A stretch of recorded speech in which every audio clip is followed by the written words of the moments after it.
All right, so here's where it gets so much easier and hopefully so much more fun. At least it is for most people. So, what I want to do is I want to just take you through how the Freedom Key, how the Freedom Key system works with the major scale patterns that you already know. Okay, so far you should know major scale pattern 1, major scale pattern 2, major scale pattern 3, and major scale pattern 4 at this point. So I'm going to show you just real quick. I'm going to walk through how the Freedom Key system plays out, if you will, through each one of those major scale patterns. So if you remember on the presentation, we have what we call the big repeating pattern. The patterns on one string. Let's say we have the big stretches. We have the middle finger patterns, and we have the ring finger patterns. And those patterns, when you stack those patterns on top of each other, they repeat forever and ever on this in this direction on your guitar and on this direction on your guitar, assuming you had unlimited number of strings. So real quick, okay. So remember we have on the big pattern we have 3 big stretches in a row. After that, we have 2 middle finger patterns. So assuming it looks like this. And after that, we have 2 ring finger patterns. Now, if I was to stack all those on top of each other, we would have 3 big stretches. So 1, 2, 3. Then we would have 2 middle finger patterns, 1, 2. And then we would have 2 ring finger patterns, 1, 2. And then it would start all over again. If we had an infinite fretboard, we would have 3 big stretches, 2 middle finger patterns, 2 ring finger patterns. Or we can go this way as well. But the point is, that sequence of patterns repeats over and over and over again forever. So you have 3 big stretches, 2 middle finger patterns in a row, 2 ring finger patterns in a row, and then it starts over. 3 big stretches, 2 middle fingers, 2 ring fingers, then it starts over with 3 big stretches again. So let's look at how that pattern actually fits or plays out on the fretboard when you play the major scale patterns. So we're going to pretend we're in the key of G. Here's my G note on the 3rd fret of the low E string, and I'm going to start with major scale pattern number 1. First of all, I'm going to play major scales pattern 1, 2, 3, and 4 all in the same key, which means they're laid out according to the 1-string scale. So if this is note number 1, here's note number 2, here's note number 3, here's note number 4. That means, as you should already know, major scale pattern 1 starts on note 1. Major scale pattern 2 starts on note 2 on 1 string. Major scale pattern 3 starts on note 3 on 1 string. Major scale pattern 4 starts on note, guess, 4 on 1 string. So now we know where our patterns are laid out to be all in the same key. Okay, so we have about this much area of the fretboard that we can play all the right notes and sound good so far. So let's look at how the Freedom Key plays out, the big, huge repeating pattern that repeats forever and ever. So let's start with major scale pattern number 1. Okay, you should already know how to play that by now, so let's analyze it. How does it start? Well, it starts with a big stretch, and then it has another big stretch. Then it changes. So on the 3rd string, we have a middle finger pattern. Okay, so after the big stretches, now we have a middle finger pattern. How many middle finger patterns do we ever have right in a row? There's always 2.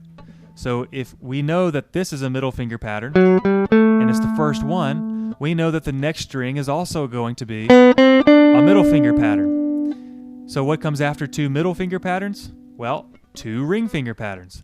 So let's go to the next string. But if I just go to the next string, according to the huge repeating pattern on the presentation, these notes are obviously wrong. So let me go back to the middle finger patterns here. We have 2 middle fingers. Whoops. And then if I go to the ring fingers, that sounds wrong. But notice I'm on the B string. So I have to compensate for the warp zone and move up 1 fret. That's why on major scale pattern number 1, we have 2 middle finger patterns, and then we move up 1 fret and then have 2 ring finger patterns. It's because of the warp zone. Remember, on your guitar, all the notes, the tuning of your guitar looks like this. You're going straight down until you get to the B string, then you move 1 over and keep going up. So all the way down till you get to the B string, move 1 over on the B string, and then keep going the way you were going before. So let's do that again. Major scale pattern number 1. We have 2 big stretches, and then we know that we're going to change to a middle finger pattern.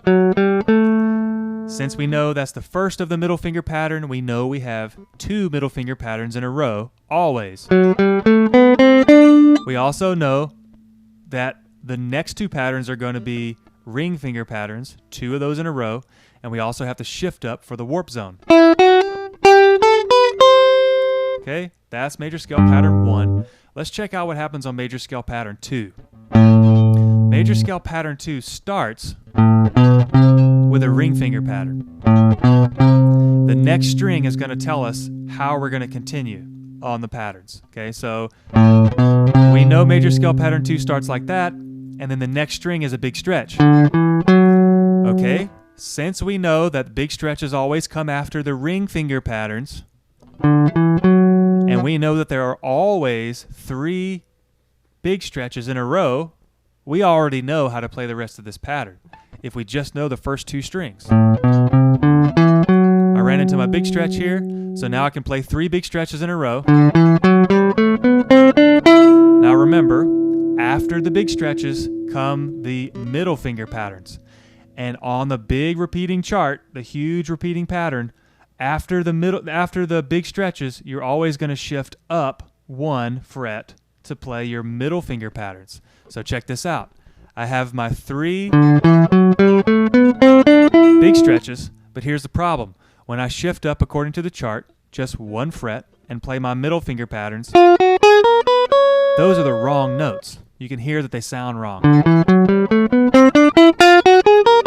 Something changes when I get to these 2 notes. Well, guess what? We forgot to account for the warp zone. So you got to slide up 1 more fret and then play your middle finger patterns. That's why on major scale pattern 2,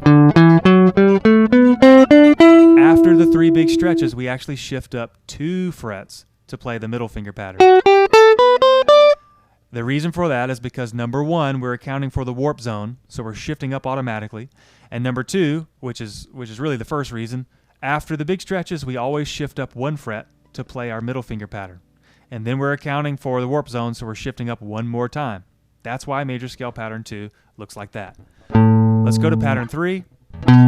Major scale pattern 3 starts with a middle finger pattern. And then the next string tells us what we're going to do on the entire rest of the pattern, because the next string shifts to a ring finger pattern. We know from the big chart, the big repeating patterns, that after your middle finger patterns, you're going to go to ring finger patterns. Okay? And we always know that there's 2 ring finger patterns in a row. Always. Guess what? What comes after 2 ring finger patterns? Well, guess what? 3 big stretches. But we need to account for the warp zone because we're on the B string. So here's our first of our big stretches. Then we're going to move up 1 to count for the warp zone. Another big stretch. We got all 3 big stretches in there. So here's 3 again. We start off with a middle finger pattern, and the next string we shift to a ring finger pattern. That tells us that we're going to have another ring finger pattern, because there's always 2 ring finger patterns in a row. After the 2 ring finger patterns, we always have 3 big stretches. But we have to account for the warp zone. All right, now let's check out pattern number 4. Remember, if we're in the key of G, 3rd fret, pattern number 4 starts on note number 4 of the 1-string major scale. 1, 2, 3, 4. Here's where pattern 4 starts. Pattern 4 looks like this.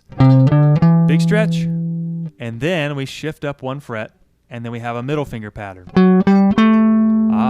That tells us what comes next. Big stretch, shift up to a middle finger pattern. We automatically know that we always have 2 middle finger patterns in a row, just like this. So we know that we're going to have 2 middle finger patterns. What always comes after 2 middle finger patterns? Guess what? 2 ring finger patterns. But when I get to the the B string, I have to shift up for the warp zone. So there's my ring finger pattern.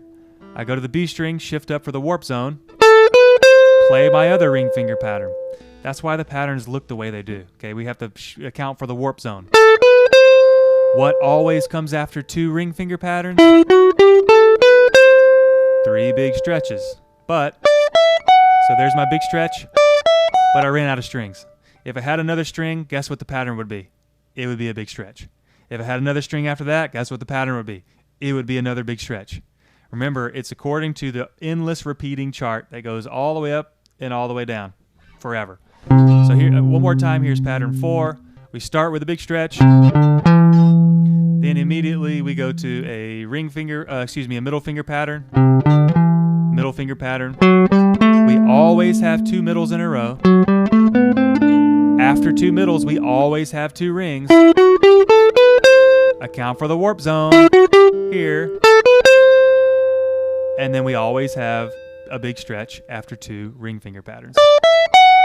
All right, so we're going to revisit this a little bit later in the future, but this is really going to help you to make sense of all these major scale patterns that you're learning and to remember them. And then in the future, we're going to talk about an even easier way to keep track of where to play pattern number 1, where to play pattern 4, how do I know where I am, how do I know where to shift up, where can I start this pattern, where can I start that pattern, why aren't we starting the patterns in the middle of the fretboard, why do we always start them on the E string.